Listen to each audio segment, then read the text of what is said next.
Uno ve como pequeños fragmentos de algo, ¿no? Una fotografía, por ejemplo, de una tortuguita, una fotografía de una palmerita o así. Pero entonces cuando uno llega e ingresa por la entrada, uno ve algo que sobrepasa como el ojo, como la vida, es como que, ay, pero o sea, es esto tan grande, o sea, es como un componente inmenso. Una fotografía uno no puede como crear esas expectativas. Nosotros acá, la actividad que tenemos con las tortugas es tratar de protegerlas, ¿cierto? Porque la cultura de acá de la costa era comérselas. Yo comí tortugas porque mi abuela me daba, porque me crió mi abuelita.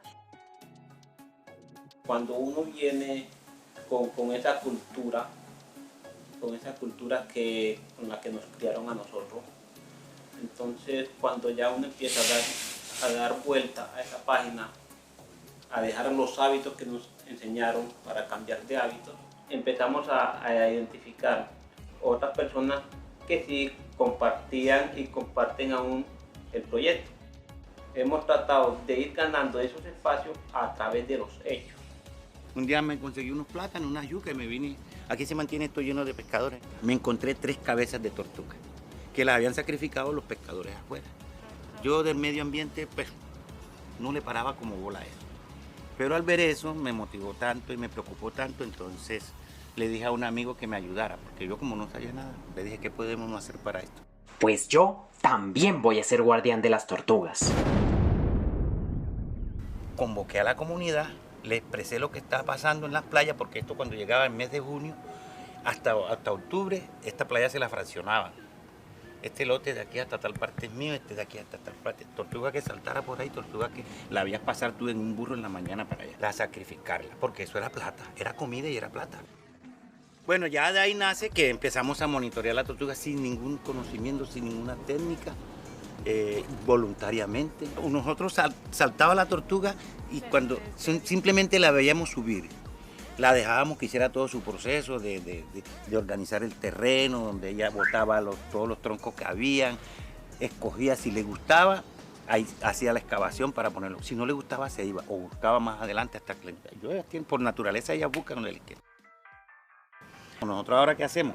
El nido está aquí, entonces le hacemos un cerco para que la zorra no entre allá.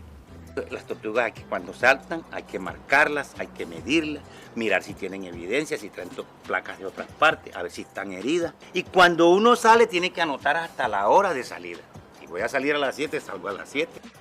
Tengo que mirar el tiempo, cómo está la nubosidad, si hay lluvia, si no hay lluvia, los vientos cómo están pegando, si el norte, si el sur. Las bitácoras le dicen a uno todo. No es algo como que uno vaya a un lugar con fines de conocimiento, de aprender, uno solo vas a disfrutar. Parece algo muy enriquecedor, es aprender, es diferenciar cuáles son los objetivos, es mirar la playa y no verla de la misma manera que uno la ve antes, ya entonces uno la ve como una fuente de conocimiento que trae fenómenos diferentes, que me van a permitir a mí crear múltiples ideas diferentes y expandir todo un nuevo mundo. Hay que estar pendiente de los neonatos cuando van a salir porque hay muchos aves rapas, hay cangrejos, pero ustedes saben que eso es una cadena alimenticia, entonces uno, ¿qué va a hacer? Uno tiene que tratar de protegerlos, que caigan todos al agua.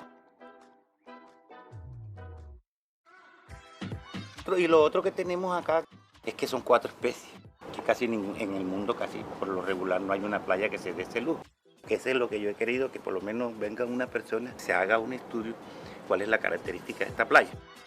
Entonces para mí, lo bonito de eso, que venga una persona, un científico, que venga con nosotros, camine y nos enseñe más de ellos. Saber la experiencia remonauta, lo que más me gustó es esa interacción entre lo que es la playa, las personas locales que viven ahí y yo como turista.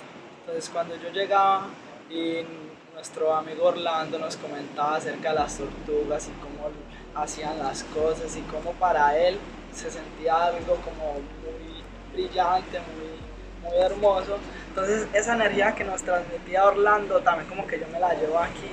Entonces para mí es una muy buena expectativa que yo, además de estar en un paisaje súper hermoso, me sienta muy a gusto con las personas que se encuentran allí, además de aprender muchísimo de ellas, porque aunque uno muchas veces cree que uno ya pues tiene o que las personas de la ciudad son las que tienen mucho conocimiento de las cosas. Realmente no es así. Una persona que tiene la experiencia de vivir acá va a saber cómo se comporta el cambio de la playa, va a saber cómo se comportan los animales que viven aquí y muchísimas cosas que ni siquiera uno se podría imaginar.